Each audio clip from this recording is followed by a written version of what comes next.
Let me ask y'all this, man. How comfortable y'all or have y'all been building relationships with other men? Hmm. I mean, for me, it's been. All right. Oh, go ahead, Jeff. Yeah. Okay. I was gonna say for me, historically, I didn't really spend a lot of time on it. Didn't think it. I always had this mindset of like, it'll happen organically. I don't need to spend the time. It'll just happen organically. Um, and then I kind of looked up one day and I'm like, man, I know a lot of people, but no one close. Like I don't have anyone that's that like tight. I mean, I have some, but it's not where I wanted it. And that's kind of where I was getting at earlier in the conversation and saying I had to be more intentional about just opening myself up to the possibility of, hey, I might hit it off with this dude. Let me actually invest the time to get to know him. And I once I would start to do that, I'm realizing, oh shit, we all feel the same way. Like a little bit of anxiety about expanding the relationships, but once you spend the time to do it and you hit it with the right people, it's been rewarding. But it is, I have anxiety about it. I'll be straight up with that. It's not the easiest thing in the world to just go out and meet dudes. Like, it's just it's weird. I'm not gonna go out and meet. Like, I'm just not doing it like that. It's weird. Right. It's weird. Right. Weird. It has But it even till this day, like it still happens organically, right? Like I didn't plan to meet you guys. That was organic. It's just I right. made sure I was open to the idea of really meeting people and talking and getting to know you guys. But it wasn't Right. like I didn't show up there to meet. No, it was a meet controlled. It was a controlled Yeah. situation right there. It's definitely. What about you, Ev? I feel the same way. But what about you, Ev? I think for me, I've moved around for a long time. Like, I don't need no new friends, and Right. Whole new yeah, I don't friends. need new friends. But what I think Hmm. what has happened for me as time goes on, it's actually similar with Jeff. Things just I open myself up when things are happening organically. When there is a vibe there, I don't just kind of leave it where it is and be like, all right, that's just that one moment. I'm not going to actually put any effort into like maintaining this relationship. I don't move like that now. I'm like, okay, if I vibe with a brother, then it's like, okay, we have a lot in common. We share a lot of this very similar experiences, and there's a lot that we can learn and from each other. So because of that, I'm more so now like, yo, let's make sure we keep in touch. But I don't. But at the same point in time, when I vibe with a person, it doesn't happen. It's a very like once in a blue moon kind of thing. It's not like a natural thing like me and the brother talking or something we vibing. Like, nah, it has to be. It just happens in a once in a blue moon. So which made kind of um our connection. So to me, I've still kind of like think back on it and relishing a little bit. Like, wow, I vibe with every brother in the room individually, which was to me, I still tell Marjani this like, yo, that's not normal. That's not a normal occurrence in that way, especially for me because, I can chill with a brother, we can be cool and we can be cordial, but and that just be it. Now, if there's like I said, if there's a vibration, then it's like there's a connection, and it's something that I really pay attention to because it doesn't happen that often. So, my thing nowadays is if that comes up, I really strive to maintain and to work on those relationships. And sometimes working just checking in, like, yo, checking in. I ain't talked to you in a couple of days. How's everything? You good? What's good with you? How's the family? Da da da da da. Are you? And also, because I feel like maybe some brothers feel the same way I feel. Sometimes you need somebody, another brother to kind of like, especially in marriage and in husbandhood and in fatherhood, you may need someone else to kind of build with. See, for me, I mean, where I'm at in California, I'm a little bit of a lone wolf. I don't have too many friends here, and we move around a lot. So most of the cats that I'm like tight with are back home in Philly, um, or there's some that are in New York, but again, that's on the opposite coast. So when I have those relationships with those brothers, I think it's important for us to, or important for me to check in with them to say like, yo, especially if we vibing, like, yo, man, what's really good? Like, I don't need to get on to your personal business. I'm not trying to do that, but at the same point in time, I know that we all need each other's support. So I'll move like that more often. But again, to your question, it doesn't happen that often. And I'm still a very like, it has to be organic. If I feel myself making something happen, it's not going to be a good relationship. Yeah, 100%. 100%, man. I mean, I feel like man, I was in my late 30s and I just got into a situation where, I was not feeling good about anything and I couldn't really figure it out at home with my wife. And I mean, I ended up falling into a men's Bible study, right? And man, it was just different, man. Like the conversations I'd been to Bible study before, but I'd never been to we breaking off in factions and small groups with all these men and just a bunch of men in there. And we just talking, and it was like, man, I never felt anything like this. And that was kind of like the peak of it. I got a peak in it, like, oh wow. So you kind of do need to fellowship with other men sometimes. But prior to that, I was avoiding that at all costs. Like I was not interested, you know.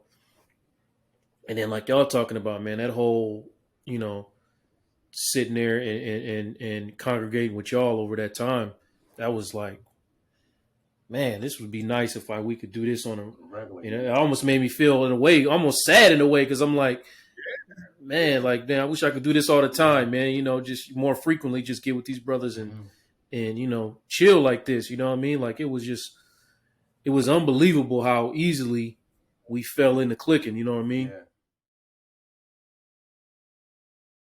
Listen, I wanted to ask y'all something I've been thinking about lately. You know how men are, for the most part, I ain't gonna speak generally for everybody, but conditioned to be problem solvers.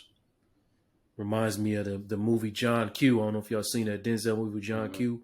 When his son is sick in the Yep. hospital and his wife is just like, do something, and then he goes to, holds up the whole hospital emergency room. It's like we just conditioned to figure it out, man. And I wonder Yeah. um, how that makes y'all feel. Is that pressure or is that, Interesting question, man. I embrace it, yeah, and I would say I even admire it about myself because I am a problem solver. Whether it's work stuff, home stuff, family, whatever. And generally, I don't feel pressured with that. However, there are some downsides to it that I've realized recently. One of them is sometimes the problem is not to be solved. So, a lot of times it could be a conversation between Jennifer and I where she might tell me something that's going wrong or something she needs help with, or she's just venting, or seeking. Even if she's seeking advice, I'm conditioned. Like it doesn't matter what it is, I attack it as, all right, well, let's break it down, let's solve the problem. And way that translates is that I'm cold, that I'm not really absorbing the real issue and realizing this is more of an emotional issue or more of a something that whether it's my kids, my wife, you just need support. You just need to air it out. You don't need me to jump in and start telling you how to fix it. And I've had to learn more recently just, hey man, there's some things you can't control. Like there's some things you can't fix. And it happened to me. The big wake up call was with my son, and realizing he was going through something and thinking of it as I need to fix this. I need to solve it for him. I had to realize, you know what? I just need to support him and step back and let it play out. Support and step back. And sometimes dad, husband, Jeff can't fix it. I just got to be here for you through it. So it's been a real awakening for me, I would say, in the last, I would say 6 months or so of just realizing while I pride myself on being able to solve a lot of problems, problem solving is not always the answer. Yeah. Whew. This is a great title for this podcast because I feel like even in these answers, you have to be somewhat vulnerable to really like give you a direct answer. I mean, to your question, how does it make me feel? You know, it's kind of like Jeff. You do it without thinking about it because you've been doing it for so long. So it's kind of Mm-hmm. second nature until it meets up against. I'll just use the term opposition, and I'll say opposition for lack of better words, but in a scenario whereas you speaking like for me, if I'm speaking with Marjani, it's like she may just need to vent, and I'm always in problem solve mode, and what happens is it makes it difficult for me to give the other person that space to really vent out the thing because I'm always trying to like, well, let me just attack it and let me just solve this issue real fast. Also, too, when you're doing a lot, it becomes heavy on the mind. When you're constantly solving one problem, then there's another situation you got to solve that, and there's another one you got to solve that, and there's another one you got to solve that. It becomes to be a load, and at times that load gets to be a lot. But even in that, you don't think about the source of the issue. The source of the issue is because you're trying to solve all these problems, not because like you're creating this. You actually, I'm creating it, because I'm trying to solve it because I feel like, well, you feel like isn't that my role? Isn't that what I'm supposed to be doing? I'm supposed to be the problem solver. Like isn't that what people, my son comes to me, wife comes to me, my family and friends come to me. So it's like, isn't that why I'm here? Because you feel as though to be, or for me, I feel as though to be a participant in any community, I have to be willing to, if you got an issue, then we got an issue. You know what I mean? To the down to the T. Like you got an issue, okay, we got an issue. How are we gonna resolve this issue? But it at times it can be a heavy load, man, and it weighs for me. It weighs on me at times. It gets a little thick because then you have situations where you can't resolve.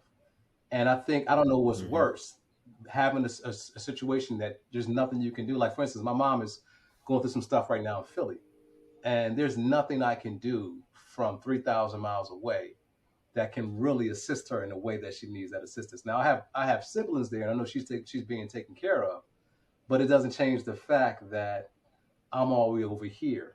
And I think to add to that, some of that for me is a little bit of trauma because when my father passed, I was all the way over here, and it was nothing. He passed suddenly, so it was Right. like there was nothing I could do.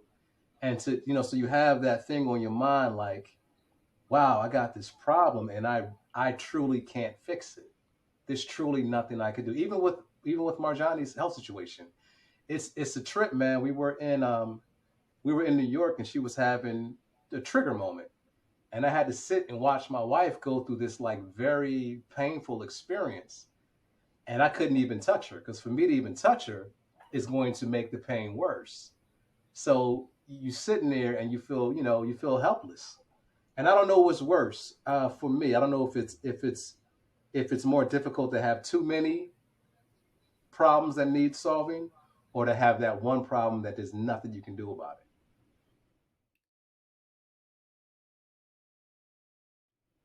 Hmm. Man, I I asked that. Man, you went right down kind of the road I wanted to go down because people communicate for like two reasons basically. They either want to vent or they want to solve an issue. You know, and for when I say men are conditioned to be problem solvers, when you fall short of solving them problems, it kind of taps into your self worth or even your manhood. You know what I mean? And I don't always know if that's fair on men all the time because it's like we've been, like you said, even from the beginning of our lives, that's what we've been kind of conditioned into our head: solve the problem, solve the problem, solve the problem. And I think about many a times when, like, if I, for instance, at one point in my life, right before Donovan was born, I was laid off and I wasn't able to provide for the family. So that really triggered or set me into a depression, even though, you know, we didn't miss any meals. My wife was capable at the time. And, I mean, we were fine, but my inability to solve the problem, man, it basically, like I said, made me question my self worth. Mm. And I wonder how often that conditioning is basically put a lot of brothers in bad mental spaces. That's kind of why I asked the question. Stuff like that. I wonder um, that you just made me wonder when you talk about actively doing work. Have any of you brothers had any experience with counseling or therapy? Me, obviously, I am a therapist, but prior to becoming a therapist, I spent some time in therapy, and it's been a game changer for me as far as the way I communicate with any and everybody. So I just wonder if you guys had any experiences with counseling at all. Well, I have. Um, Kev, you and I talk at the same time every go. Um, no, I have, and I would credit kind of. This actually takes me back to the earlier question you asked about when did you learn to be vulnerable and that it was okay and like you could be that. And it was, I would say for me, the first time my first experience with therapy was I'd already graduated from college, so I'm probably 22, 23, and working on Wall Street and realizing some of it me noticing, some of it my wife noticing, like, man, I'm like, there's certain things I'm just not happy about. There's certain issues I have, and I'm not really sure what's going on with it. I'm not communicating well. She encouraged me to go to therapy, and I was like, all right, whatever, I'll do it. And man, I got to tell you, I'm such a big supporter of it, having gone through and gotten to the other side of it, because I learned things about myself that I just didn't realize were things in me. So I would talk about something from childhood or something in my relationship with my parents or ways I've learned from them. And I'm like talking about it like it's normal. And the therapist is kind of like, that like that's not the way you have to Hmm. live, right? And I'm like, oh, this is the way it is. Like, and it took going to therapy to be able to like give myself permission to care about myself, because a lot of my life I was taught, take care of everyone else. I'll be okay. I got what I need. I'll be okay, but take care of everyone else's needs and don't worry about yours.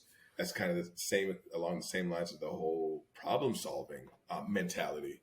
Um, and it took going to counseling to realize, oh crap, like a lot of the things that I dealt with as a child that I just thought were normal had a lasting impact on me that I needed to unpack.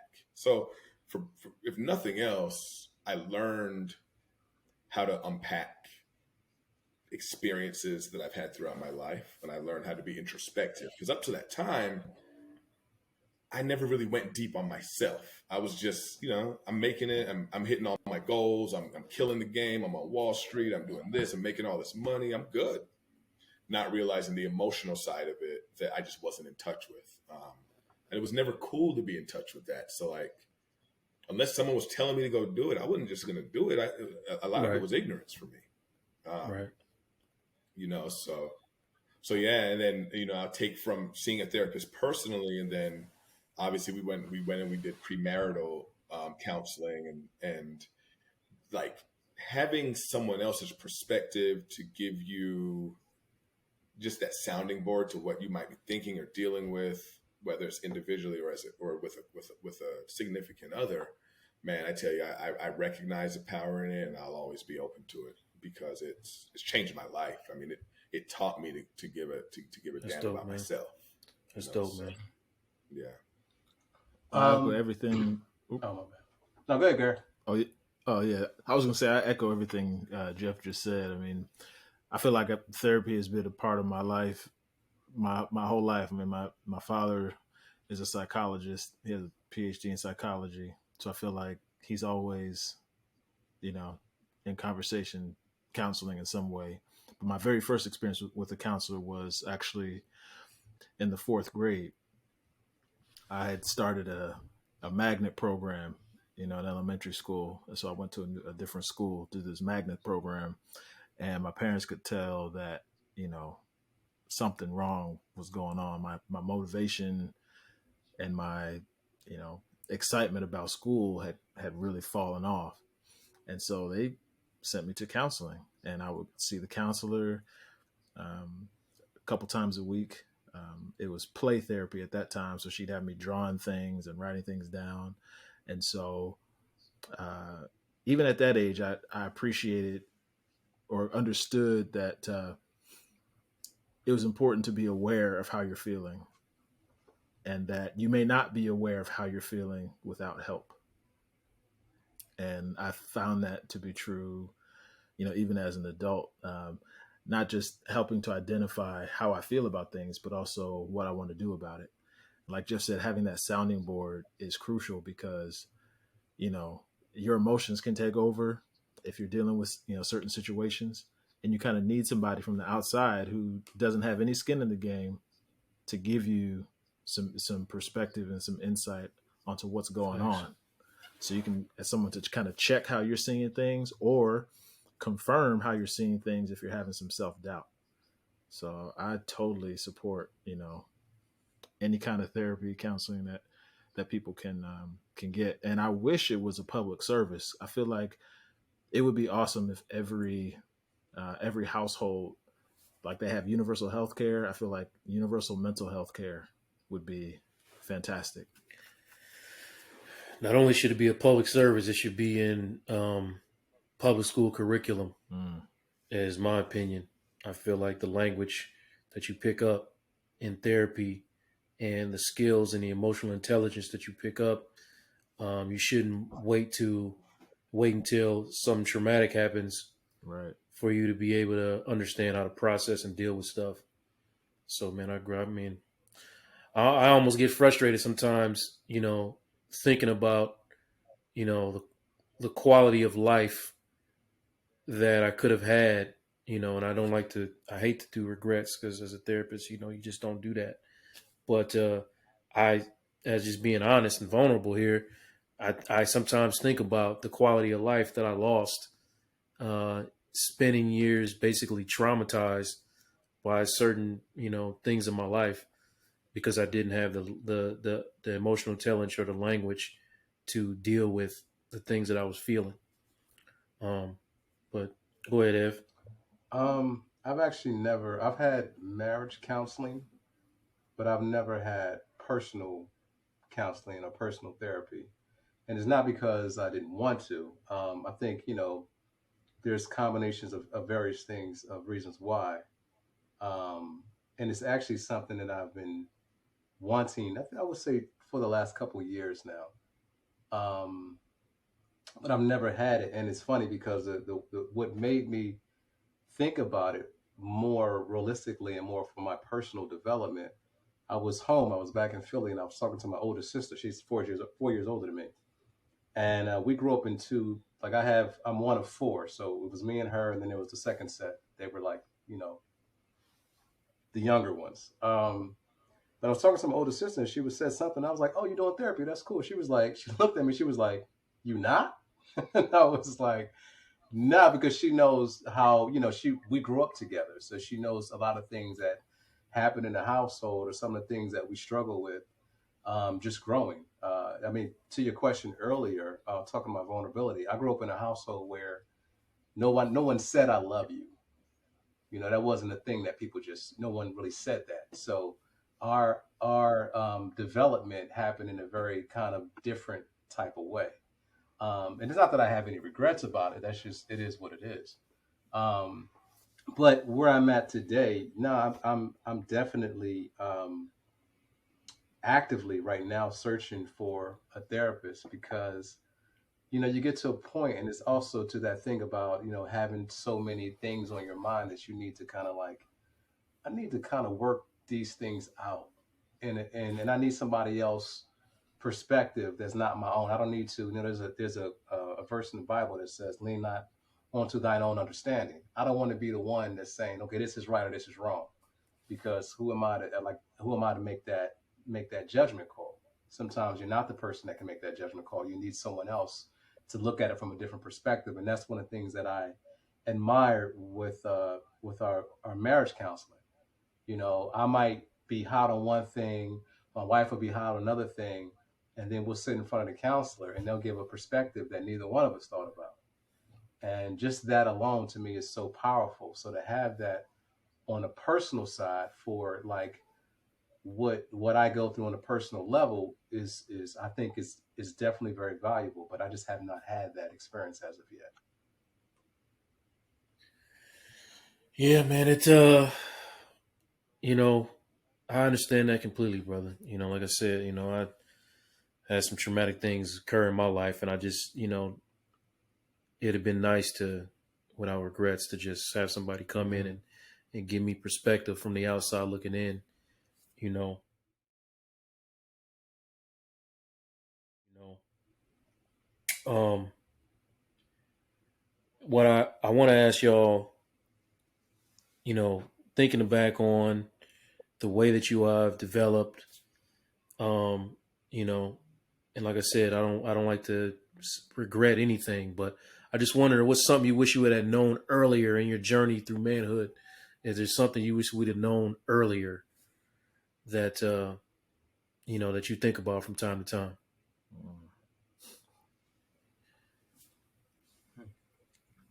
Ooh, that's a tough. There's a Yeah. lot.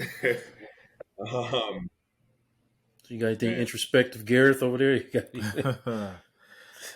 Yeah. Uh, take take care of yeah. myself first. To, like seriously, like what they say to you on the airplane. Oh yeah. Take care of yourself first. Like it took me to be an adult, an older adult, to really absorb and Right. understand what that means. You know, it's like I'll be honest. Even marriage didn't necessarily show me that as much as parenthood, and you know, the direct correlation to the type of day I have impacting the way that I communicate and I show up for my kids. Um, I wish, yeah, that I would have become an adult knowing, hey, make sure you're working on yourself and getting yourself right first because you can't really show up for others if you don't show up for yourself. Man, your wife said something Yeah. like that in the last episode. I had made that a clip because I had never actually heard anybody say that in that order. You know, me first, you know, Yeah. then my husband, then the kids. Like that was, and I'm like, wow. I mean, that really blew me away. So it's like, yeah, I agree. I put that on my list of things that I wish I would have told myself as well. Man, take care of yourself. But you about to say something, Gareth? Yeah. So I would say the sex talk. So my dad and I had the sex Mm. talk when I think I want to say I was in either middle school or early high school, but it was very short. So was mine. um, and I love my dad. He's just like me. He's doing the best he can. And I'm doing the best I can. But I really feel like that talk needed to be years long, not not a minute, but a couple years. And that's something that I intend to do with my kids. Like something that we're going to talk about a lot. I intend on my intention is to have that conversation a lot and not just one time because I feel like it's um, such a big part of our humanity. Our sexuality is such a big part of our humanity, and a lot of things can happen that you wish didn't happen. So I'll leave it there. But definitely, I wish I knew more about all of that. Accurate. See, I didn't grow up with the father, so I got that information from my friends, and what I gathered from it was is hit everything moving, and be as selfish as possible. So, and that is not a good mode or method when you're thinking about, I mean, it was just all wrong. Everything I thought I understood about uh, sex and sexual activity, and it was just I just learned everything the complete wrong way. But Ev, you got I think one thing some feedback on that? that I learned now that I wish I knew then is this idea around emergency. Like something happens and you have to quickly respond, or you have to, dig in. Like this idea of time and taking your time to assess before you make any moves. A lot of times when I was growing up, I felt like, well, if I don't act right now, right now, then it's going to fall apart in 5 seconds. And that's not true. Um, Actually, you'll make better decisions if you take your time and kind of really think through it. Ooh, yeah, So that's one thing that I wish I'd have known back then, because what happens is when you respond, you put yourself in this mode of it's easy to fall into desperation, and when you are desperate, you start Mm-hmm. making decisions that don't align with you at terrible, all. So terrible. yeah, Yeah. that's one thing I definitely wish I'd have knew. I knew back then. Yeah. Man, I'll take all three of y'all answers, man. Y'all brother, y'all brothers hit it on the head, man. That's quality of life. What y'all talking about right there, man. That's quality of life. Period. Guys, you guys are, you're out in the world, and you present how you present.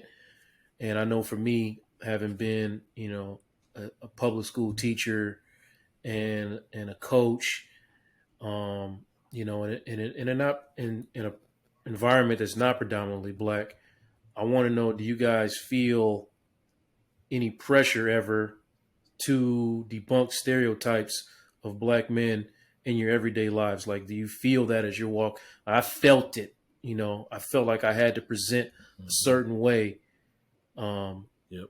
in a lot of different rooms Yeah. so that everybody wouldn't assume, these stereotypes. But I Absolutely. want to know how y'all feel about It's a that. survival. It's a survival Absolutely. instinct that we learn from very young. I think it's just by hook or by crook, Mm-hmm. somewhere somehow you learn how to navigate that. And I think the challenge, at least for me, is unlearning that and not giving a doggone about that. You know. Um, and I feel like I grab a little bit more each day, but absolutely I feel that. Hmm. Yeah, Yeah. that's one of those failures. And I was talking. I didn't embrace the fact that you know what, I am black, I am professional, I am hood. You know, and these things are all a part of the makings of me, and they don't lessen me in any way. To the fact that Mm-hmm. I listen to certain music doesn't lessen me as a professional or as a credible man. So yeah, I get not giving a damn about it. Gareth, is that was a struggle, man, but I had to get there. Let y'all brothers chip in on it. If I could say one more quick thing about that too is I think for Yeah, go me ahead. the debunking was more so was more so surviving in a space rather than um, attaching my identity to the debunking. If that makes sense. So I wasn't trying to prove myself to them by debunking the stereotype. I was trying to diminish any barriers that they may have had to seeing my humanity by debunking the stereotypes. So I'm going to show up on time so that you don't Yeah. presume I'm going to be late to stuff, so that you can actually see what I bring to the table, as an example. Or that all black men are late to stuff. So like I felt the pressure of, like you feel the pressure of representing for your entire That's true. race and culture. That's true too. Yeah, You know, that's true too. Yep. uh, Yep. Race. let me show up on time so you'll know that all black men don't shit. You know, for Right. me, I dressed. Like when I went to work as a teacher, I dressed intentionally to show not only Mm-hmm. my white colleagues but also the young brothers that would come into my class. Like, you know, I felt the pressure of showing them. You know, it was all, you know, it wasn't rooted in the right things. You know, like yeah, I wear suits a lot, but also, you know what I'm saying, I wear hoodies and jeans and Timbs. You know, it's a it's a Mm-hmm. duality almost.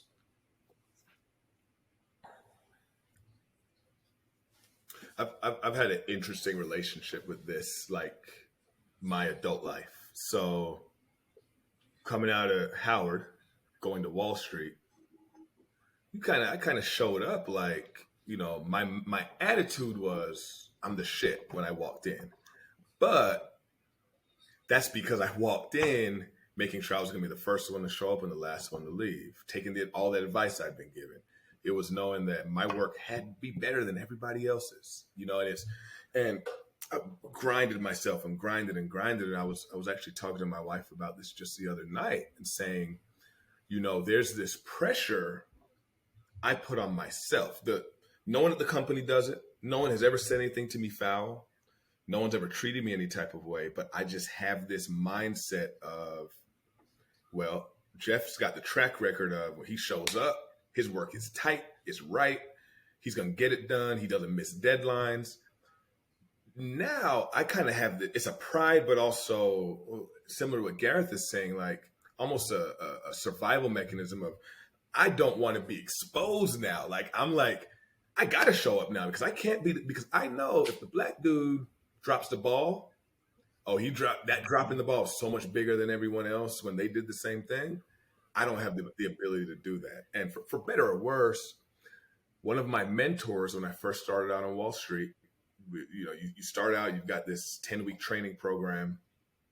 So, and you're taking tests, like you're taking finance exams, all these different tests. So this mentor of mine, oh, he was probably in mid 40s at the time. I'm 22, 23. He had spent 25 years working, trading stocks at Merrill Lynch. And he pulled me aside at this cocktail hour and he goes, Jeff, what are you drinking? And I was like, oh, it's, you know, it's whatever drink. It was liquor. And he goes, yeah. He said, make sure the next one you pour it out. Don't drink it. And he said, you don't get to get drunk like everyone else gets to get drunk. You don't get to show up on Friday morning smelling like liquor late. Don't care about the fact that all the dudes who came in from London and all these dudes from Penn and Harvard and all these schools do that. You don't get to do that. And then the biggest one, he goes, when you take your Series 7 exam, he says, the company gives you 3 times to pass it. He says, Jeff, you have 1 time. He said, don't give them a reason. So I walked onto Wall Street from the old heads kind of telling me, hey, you're not like everybody else. You don't have the ability to fail. You don't have the luxury of failing, which I look back on it now, I'm like, the luxury of learning really is really what it is, because failure is learning to me. So I've been working on in a Wall Street career for 17 years. And for 17 years, I have held myself to a standard that often stresses me out because I don't leave room for anything but perfection. And it's, you know, it's, if I got to talk about why does work stress you out? Why is Wall Street stressful? It's because I've always felt like I have to be better than everybody else in the building in order to be average, in order to be viewed as average. Bring that full circle to today, man, I've lost it all. I just don't care anymore. And I think it's me finding my own self-confidence and realizing, hey, I actually am better than a lot of these folks without trying very hard. So now I show up, you got to beg me to wear a shirt and tie. You got to beg me to, you know, even when I would go up to the office during the pandemic, we'd go up and meet up for different things. Go up, I'm wearing Jordans, I'm wearing jeans and a t-shirt. Like I'm not putting on the clothes y'all are putting on just because I'm supposed to do it. But it took me, the way I view it, paying my dues and earning the ability to start breaking all those informal rules because no one can question my work. Like I beg you to try is the way is my attitude with it. So that freed me up to start being more free in the way I conduct myself fully. So when a young brother comes a behind lot, you drinking but and wearing suit and ties and all of that, but that's not who he really is, are you telling him?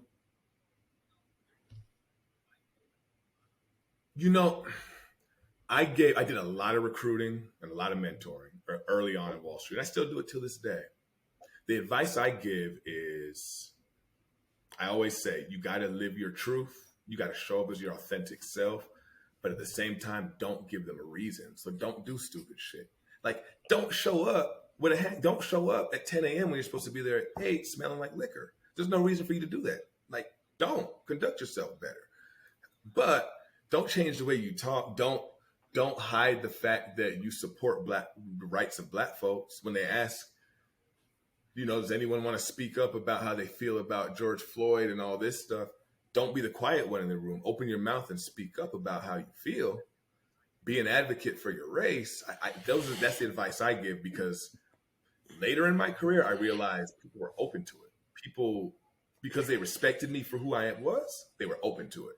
But I was always afraid to do it because I didn't want to rock the boat. And there's so many things to unpack with that statement, because it's childhood, it's things I've been taught, it's my culture. But at the end of the day, I learned I got to show up as myself if I'm going to make it. And showing up as myself means I'm talking the way I talk, I'm dressing the way I dress, I'm eating what I eat.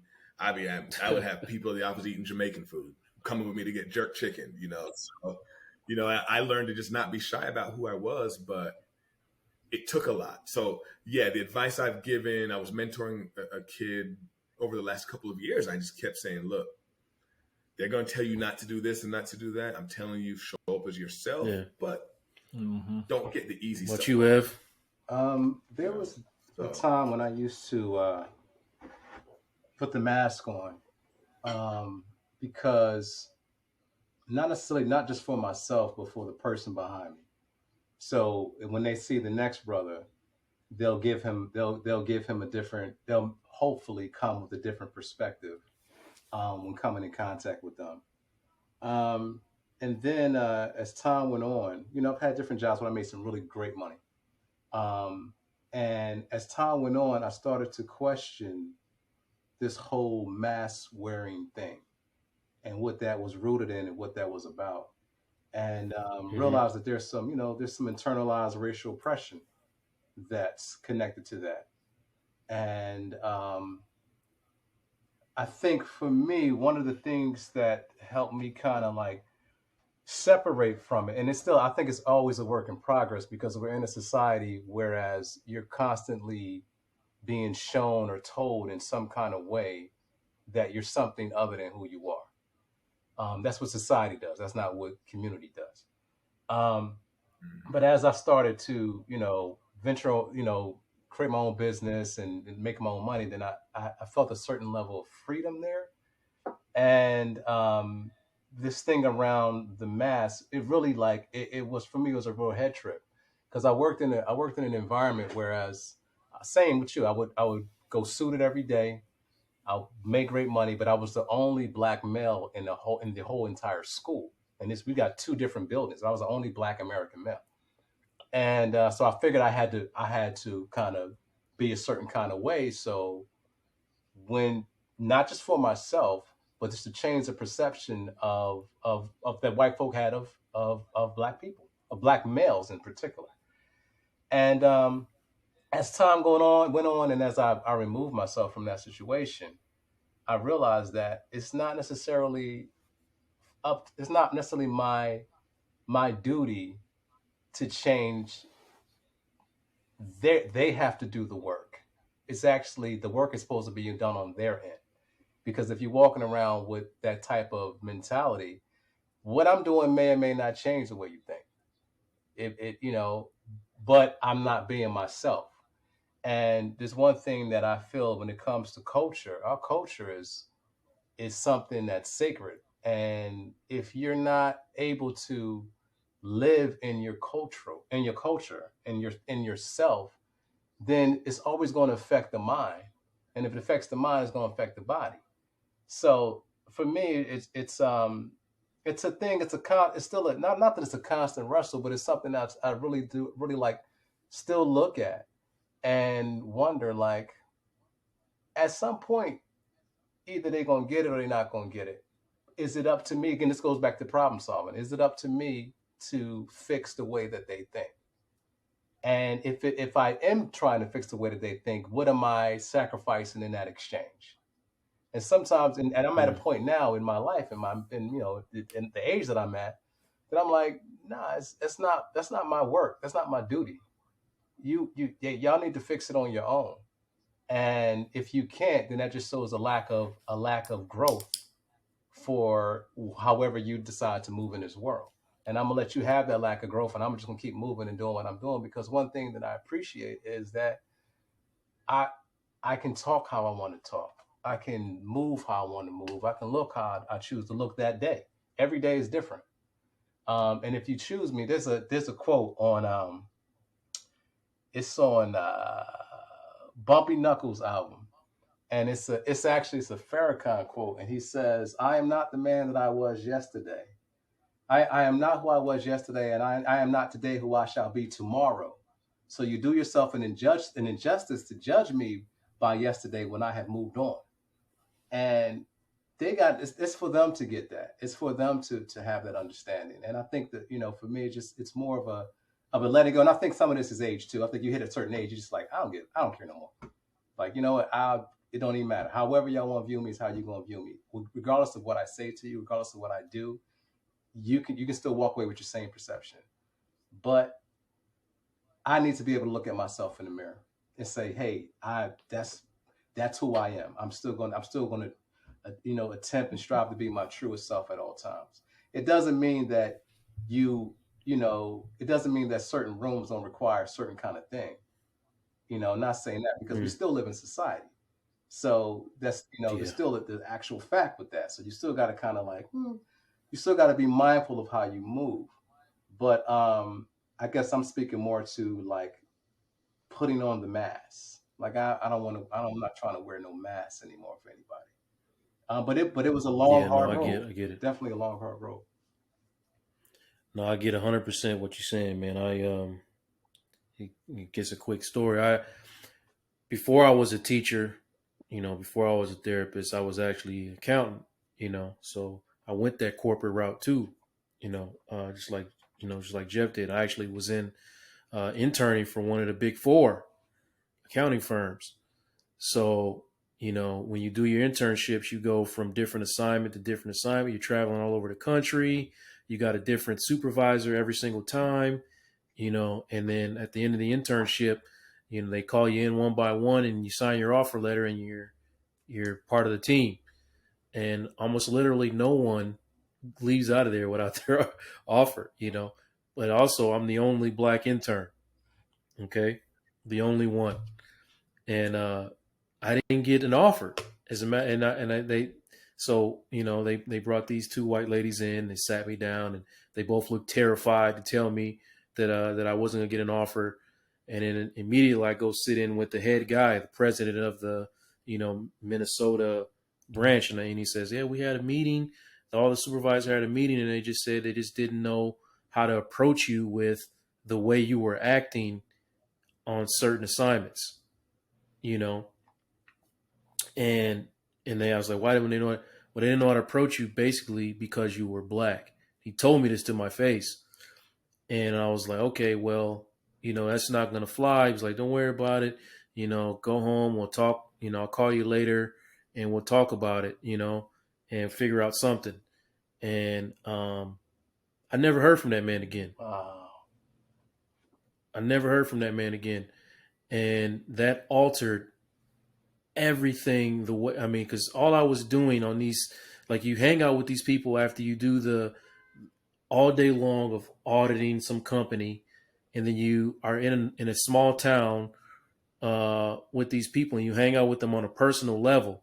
So it wasn't anything that I was doing on professional time or even anything that I was doing so crazy in the personal time, but I was just being a 20 something black man, and it made them uncomfortable, and they didn't know how to approach it. So I Yeah. lost that opportunity, and it altered my life forever. So then what does that do, man? That makes you afraid to show up authentic in a lot of different spaces. And I'm glad to hear you brothers say the things you're saying, because that's one of the things that I wish earlier. Especially a lot of stuff that Ev was saying about taking the mask off, and then how Jeff was saying come into the office and you are who you are, but you're still in society. But I don't know, man. I kind of feel like we go into the spaces that accept us. I don't know if at this point in my life I'm like willing to just, go fight. I don't know if I want to sit at the counter right now, or the sit-ins. What were they called when they was? Right. Yeah. I don't know if I want. I don't know if I want whites I only know what pie you're or saying. so. No, I've said As something Martin would similar. say, Martin on life. I don't know if I want whites only pie.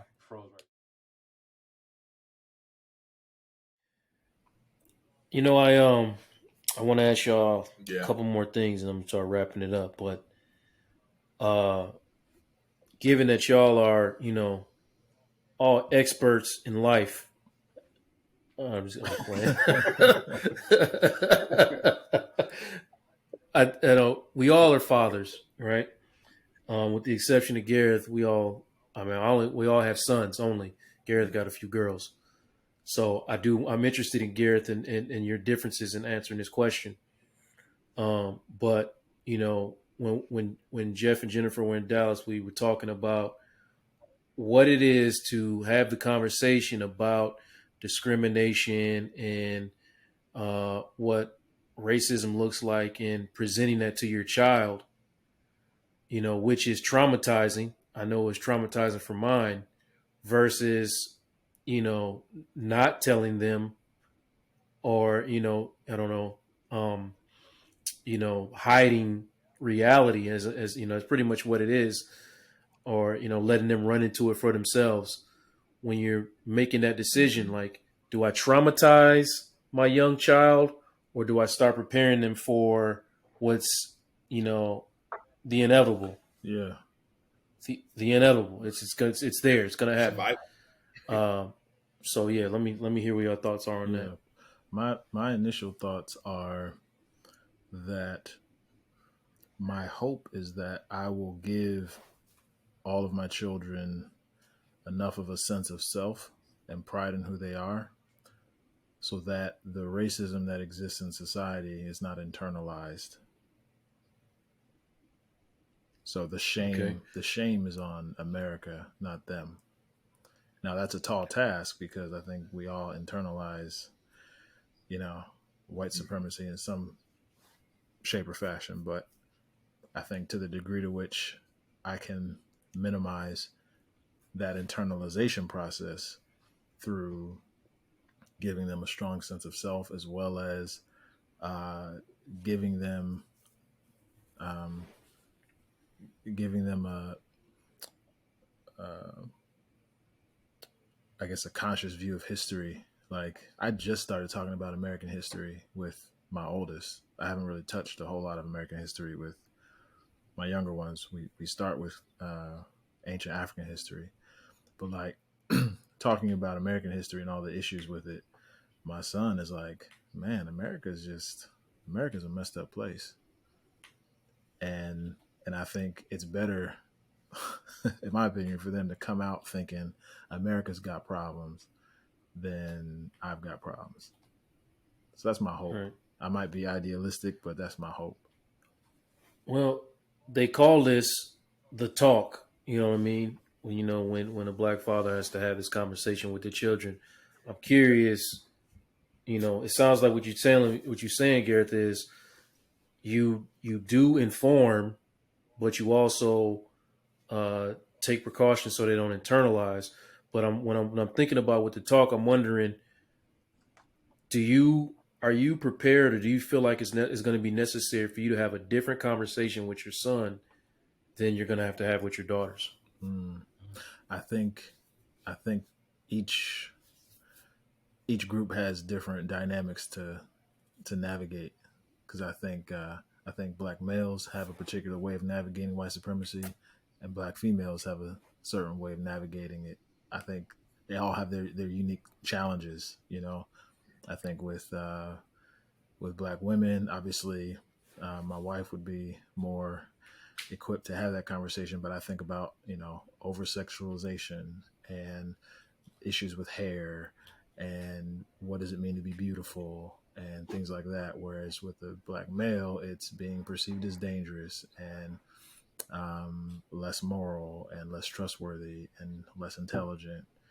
Now, black women have to deal with that too. Females have to deal with that too. But and males have to deal with being sexualized in a way too. I just don't think in the same way as females. But I think they're different. I think each are different. Yes, I would say so. What say you, brother Jeff? Yeah. I, yeah, it's heavy. It's a lot.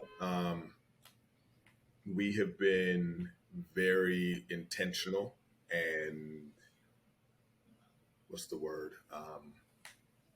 Clear about what it means to be a black man in this world. Now my 11-year-old is a more of a he absorbs everything around him. He reads everything. He's very curious about knowledge, and he's of the age and maturity we thought was okay for just kind of being real. I would say go back to about 2020, made the decision, you know what, with George Floyd and the way it's kind of playing out right now, let's have this conversation now. Because, I don't feel a lot of anxiety personally unless there's a police car behind me. Then I do feel real anxiety. But I found it necessary to have the real graphic, no holds barred conversation. And it's, while I feel like he is better equipped and he knows kind of what might come down the road, if I could go back, I would hold off on a few things for a little bit longer because he's still under my control. He don't go anywhere without us. If he does, he's with someone that I don't really question in terms of protecting him. But, the incident that really led to me realizing the conversation had to be had was there was the community we lived in Dallas, it was a bunch of custom homes. So it was a bunch of empty lots. And he got to the age where he asked, hey, can I start riding my bike without supervision? We're like, yeah, sure. Go around the block, got him a cell phone, call if you have issues. I can track him wherever he is. So he comes home one day, super excited. He just went around the block. He goes, Dad, I'm excited. I found this lizard that was dying and I brought it home to try and save it. But also I'm really mad because I couldn't get on the tractor. I'm like, what tractor are you talking about? And he says, oh, there's a tractor in that lot over there where they're building that house. And I was trying to go check it out. So I walked over there, but it was too muddy and I couldn't get my bike through the mud to go check it out. So every red flag, this was probably 2 weeks after George Floyd. So red flag went off because all I'm seeing is the guy in, I forget the names because it's so many straight up, but the guy in South Carolina who was running and got chased and right. Ahmaud Arbery. There you go. I keep thinking Alton Sterling, but Ahmaud Arbery. So I pulled him into the garage. And I said, hey, man, I said, I know you had a good time out there. I said, but you cannot go into an empty lot to try and get on a tractor. You can't go check it out. I said, if you're curious, ride your bike home, come and get me or your mom, and we'll go back with you. I said, but you can't do that alone. And I'm shaking inside because I'm saying, man, we live in a good neighborhood. It's mostly us, but there are people in the neighborhood who would look at him and say, what's that kid doing over there? And rather than coming to him and saying, hey, you shouldn't be here, let me take you to your parents or whatever, go to your parents, they would just call the police. And I know that. And that's my biggest fear. So we've had the conversation. We've said the things such as you don't get to have an attitude with police. You don't get to dress a certain way or to go certain places or to do certain things. You can't. I was like, and we were pretty real about it, and he absorbed it well. But fast forward like 9 to 12 months, that's not going to stop. Fast forward 9 to 12 months, the emotional toll it took on him, the fears that it put in him. He's afraid. Some of his fears were, Dad, I'm afraid for you to leave the house because I'm worried that you're going to get in an argument or someone's going to shoot. So, crying about that, and I had to say, look, buddy, not all white people are bad. There's bad apples.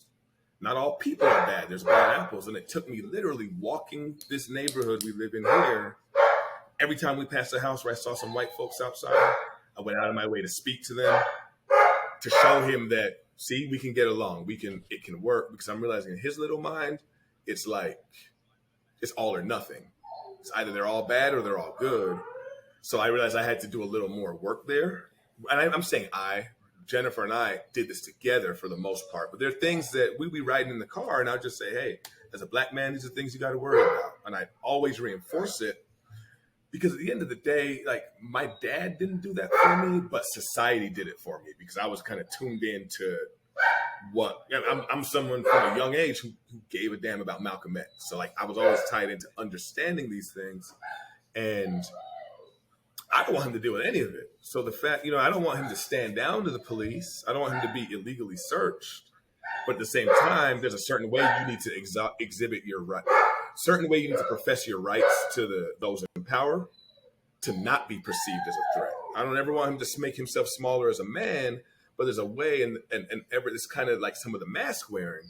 There's a way that I've got to speak to a certain individual if there's a racial conflict situation happening, in order to keep it as a civil conversation. Because for me, it can escalate pretty quick. So it's tricky. It's very difficult. It makes me angry to have to do it. Yeah, I feel you, brother. I feel the exact same way. It is very tricky. And if you don't send them out there with some sort of precaution, it could be fatal. You have to, it's sad reality that you have to worry about that raising, these children out here. But if you don't let them know how to move in certain situations, yeah, it might scare them to death, but if they don't know how to move, it could be fatal. What you think about it, Ev? I have a little one. So the conversations, well, I'll just say this is how the process has been going. For one, we talked to him about how society views black people in general, and a lot of that comes through like TV. So we'll do things like ask him questions about what he's watching, and well, what's going on with the one, if he's watching something that has no brown people, and it's like, okay, well, where the brown people at? So we try to do things that kind of get his mind thinking around the whys and the why nots of a thing. Or if he's watching something where it's like there's one black character and the black character is the dumb one, it's like, I'll bring it to attention, like, go, Kosi, do you see that? Like, why the black one the one that just has to be silly and lesser than in some kind of way? So it gets his mind thinking around that. On the other side, as far as interaction in society, unfortunately, he saw some things to me too early. We live in Pasadena, which is a beautiful area. We live on a beautiful block, but we had a police shooting on our street. We wasn't home when it happened, but we had a police shooting on our street where this cop shot this young brother in the back and killed him. And what Kosi saw was, when we got home and the rest of the neighborhood, the neighborhood response, his friends and family response, and also the residents' response. So he's seen Dad out there screaming on police because we were all enraged. There was no reason that this had to end this way, but we also had to explain to him what was happening, what was going on. And it was a really a tough situation for, at that point, I think Kosi might have been 5. So for a 5-year-old to to try to wrap their mind around. So then what happened after that, he had this anxiety around the police. Well, my younger brother's a cop. So I had to kind of balance that off with, okay, let's call Uncle Ryan. Let's get him on the phone. Uncle Ryan's in full, he's working, he's in full suit, the whole nine. And we had to have a different kind of conversation. And it's still, we're still navigating because it's an ongoing thing. And like I said, he's 6, so he's growing older and understanding society, but it's hard and it's difficult. But I feel like, not that I got to be super honest with him, because I don't want to give him too much more than what he can handle at one time. And also I don't want him, I would like it if he doesn't walk away with trauma around this. Yeah. That's my biggest thing. I don't want him to walk around with trauma. That's just, I want you to be as free as you possibly can, but understand the society that we live in. Understand what's actually happening. And it's still coming with time, but right now what we do in this moment is really like make him look at the things that were detrimental, at least to me. TV was detrimental because, I grew with a certain sense of my blackness because TV told me I was this and that, everything that I wasn't. So I wanted to destroy what happens in his mind first. In order to do that, I have to strengthen his mind to actually be able to see it and be like, okay, that's not right. Nah. So now he'll go like, I was gonna watch this, Dad, but there ain't no brown people. So I'm like, okay, cool. What you wanna watch? But as he gets older, it's a fear. I do have fear and anxiety around it. Sending him out by himself. Like we're not at the point where Coast can go anywhere by himself. But sending him out by himself and making sure he's prepared is hard. It's a hard thing to think about. It's a hard thing to face the reality of. And then you got to make sure that he has it all when he leaves. So I'm still learning. And I'm actually learning from brothers like yourself who have sons that are older than mine. Oh, that's what y'all did? Okay, let me try to do that. Okay, how old is Jackson? Okay, cool. All right, cool. How old is Donovan? Okay, cool. So it's I think this is one of those situations too where we, at least myself, I learned from the brothers who have sons that are older. It's definitely a learning and growing as I go along. Yeah, bro. Something I struggle with in this whole conversation. I echo that, sir. So given my faith background, I take the words of Jesus seriously. So there's something that he said that in effect it says if you try to hold on to your life, you lose it. But if you're willing to lose your life, you actually find it. And I kind of wrestle with that in the context of being a black man in America and how I consider the task of raising a black son and 2 black daughters. So, when I think about losing my life or trying to hold on to my life, for me, that means survival, doing what I got to do to survive, wearing the mask, being conscious of the stereotypes, being something other than who I am for the purpose of, making it to the next day. But as we all know, the act of survival will actually eat you alive. Wearing that mask will eat you alive. We've all felt it. At some point, you get tired of not being real. And of course, being real doesn't mean not being professional. I'm just talking about not being who you are, saying what you think, doing what you believe, living your, authentic self. And so I think about my children, as a parent, you want your children to survive, right? Just like our parents wanted us to survive. That's why they had the talk with us, because they wanted us to survive. But what I'm wrestling with is, am I teaching my child how to survive? And in doing so, am I in some way preventing them from living? Like surviving. Tough choice. Yeah. Surviving and being alive are two different things. And so, you know, and I wrestle with that. You know, am I going to say, look, son, look, daughter, you got to be who you are, no matter what the consequences? And am I willing to live with that if something were to happen? You know? And so I wrestle with that. You know what I mean? Like, we look at somebody like a Malcolm, right? And we love Malcolm because he was free, right? He lived. He also paid a price. Yeah. So, yeah. I don't know what y'all think about that, but I wrestle with that. It's been on my mind since. No, that's gonna be. You on my know, mind I've for the actually next couple of weeks, I had an argument at one point with some people, and it was about, you know, the things that I was telling and showing Donovan, and if it was affecting him in a negative way, and I still wrestle with it, but I have to also take into consideration that, I mean, I've seen a lot of different errors, or at least more errors than him, and the ones that I haven't seen, I at least studied.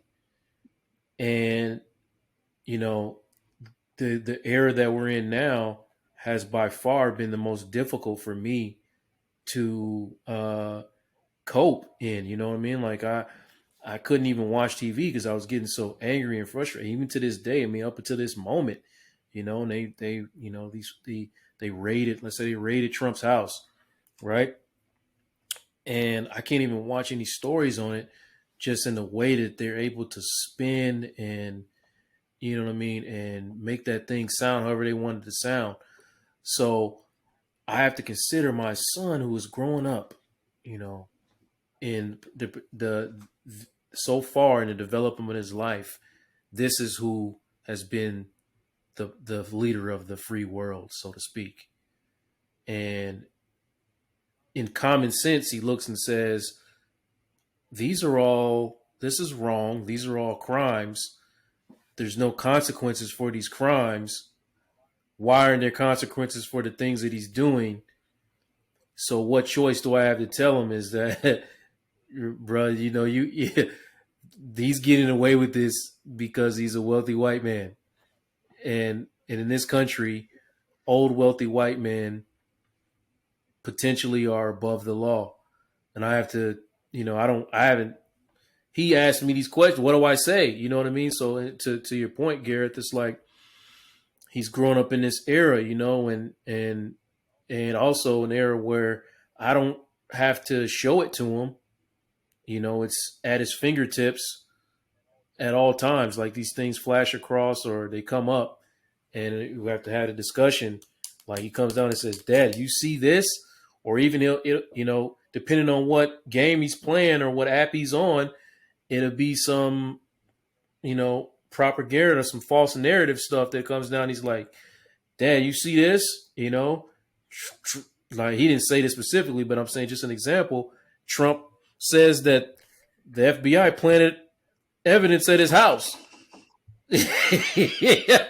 Dang, Dad, yeah, they try to railroad this man, and I'm like, man, we got to have a conversation about a lot of this. You know what I mean? Like, because I can't just send him out there with that, you know, with a lot of these narratives that he's like, you can't protect your children by not telling them nothing. It's impossible, you know. I feel like it's impossible. That's my thoughts on what you just said, Gareth.